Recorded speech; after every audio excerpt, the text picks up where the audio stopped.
with Mandy at the Valley Preferred Cycling Center in Trexlertown, Pennsylvania, and Mandy is a member of Team Novo Nordisk. Mandy, how are you? I'm good. How are you? I'm good, thank you.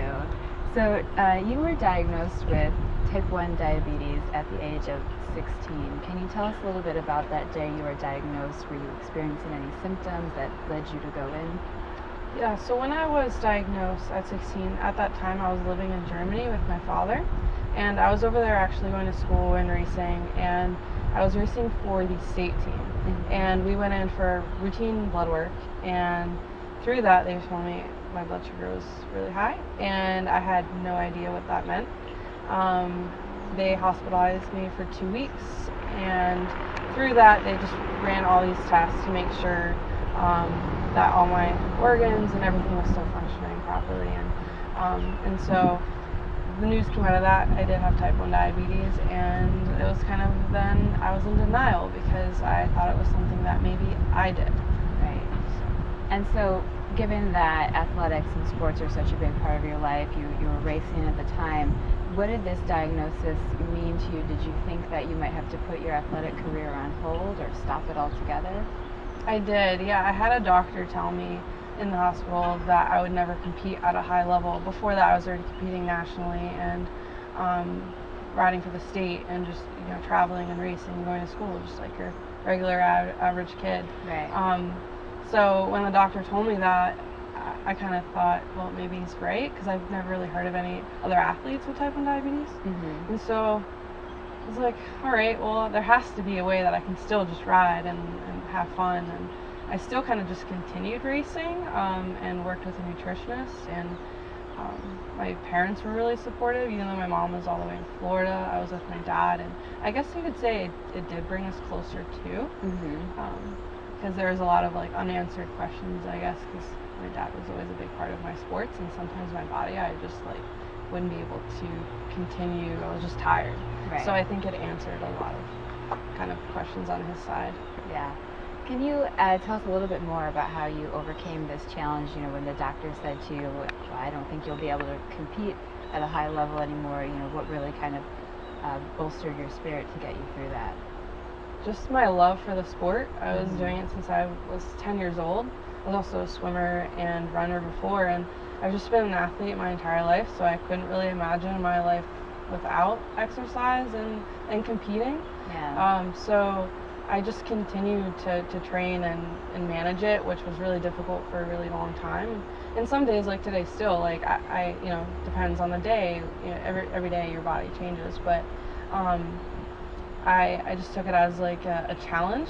I said, well, I'm going to find a way and make a way. Right. And then 2 years later, I actually moved back to Florida to live with my mom and finish my last year as a senior in high school. And I actually got a really good endocrinologist there in Florida, and she kind of had me log everything. And it kind of made me realize, okay, this is what I need to do, and this is what, these are the types of foods that I eat that affect my blood sugar.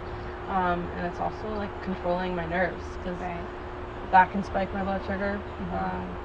It was just, I wanted to compete at that level again. That was in me, so yeah. I wanted to find a way. Right. And do you think that maintaining an athletic lifestyle and athletic career helped you to develop coping mechanisms and maintenance but maintenance techniques, I guess, for diabetes? Yeah, I would say there was a number of things. So I found Team Novo Nordisk a couple years after I was diagnosed, and I was looking for a team, and it was just a perfect fit. So there's over 100 athletes with type 1 diabetes, and from 20 different countries. So that, it just struck me. We were smaller then, but we've just grown, and so getting to race alongside other athletes with type 1 diabetes kind of made me realize, this is possible. And through that, I was afraid to talk about my diagnosis, and I thought I was embarrassed. So getting the opportunity to race for them and actually going to anywhere from nursing homes to kindergarten, speaking to a variety of ages, kind of made me realize it's okay. They're impacting me and I'm impacting them, and we're changing how people look at diabetes. Yeah, I read your profile on teamnovonordisk.com, and I read that you said it was a difficult adjustment learning to live with diabetes, and especially in terms of your athletic career. Did you reach out to any athletes that had diabetes, or how did you educate yourself on the condition and how best to live with it? Yeah, that's a really good question. And even still today, I'm learning a lot from my team and my teammates. So it's just, using the resources my team has provided and working with my endocrinologist, and even just myself, like through racing, there's trial and error. Mm-hmm. So what I do in training, I try to do in racing as well. Anything from, the foods I eat, also to just coping with the stress of travel, and working with a sports psychologist, just to kind of control all those nerves and the doubt that as an athlete, that I have. But I just, it's the passion, that's why I started racing, that really brought me up here, and to race at this high level, and even just challenge myself what I can do with diabetes and inspire other people. Yeah, so speaking of inspiring other people, you may hear sometimes that someone will say, well, I was just diagnosed with diabetes or something else, and if they feel like they need to put their athletic career and goals on hold because of that, what's your message for people who may be thinking that? Absolutely never give up on your dream. I was in that position, so I'd say keep working at it, and keep kind of, everybody's different. Everybody despite if it's a condition or their diabetes, it's if you're willing to kind of go that extra mile to say, how am I going to find a way and make a way to make it possible. There's plenty of resources out there now today that will help you, get to that next step. And if you're struggling emotionally and physically, like, there's a resource and there's a platform of people that are always willing to help. And so that's why, Team Novo Nordisk is my platform, and I hope to, help other people as well. So with any type of condition, and impact young women too with type 1 diabetes, and that they're not held back from anything. Right. And so you've been with Team Novo Nordisk for about 7 years. How did you find the team and get involved? Yeah, that was kind of interesting, because I was at that time where I was looking for a team, and I just got back from Germany, and I was finishing up high school. There's a girl that I knew that raced in Florida. She didn't have diabetes, but it was a mix at that time of type 1 diabetes and non-type 1 athletes, which was cool, because they got to learn we got to learn tactics, and they got to learn, what diabetes is like. So it was kind of like a mix of both, but it was kind of through her that I joined the team, and we were small back then.